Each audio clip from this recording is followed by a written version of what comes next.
大家好，欢迎收听台湾俗谚。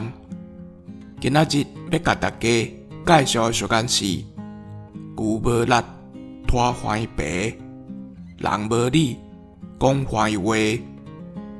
牛无力，拖坏皮是咧讲，古早做事人拢是用牛咧犁田，农民会甲犁皮套伫牛的身上。主人就会举手势啊，等后壁赶牛犁田。牛犁田犁几工，原来会忝，会无力。主人若无互伊休困一下，牛也会使性地。性地若举起来，就会甲犁皮揪甲翻纸去。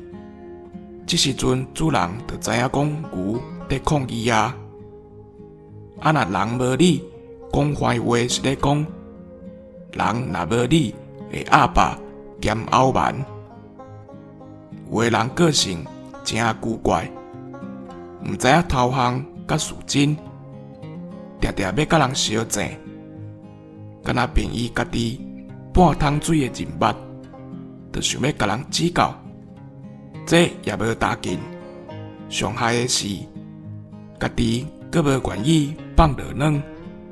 知影家己无理，徛袂在，讲出来的话，就坏爸爸免硬拗，一点仔意思都无。以上，感谢收听。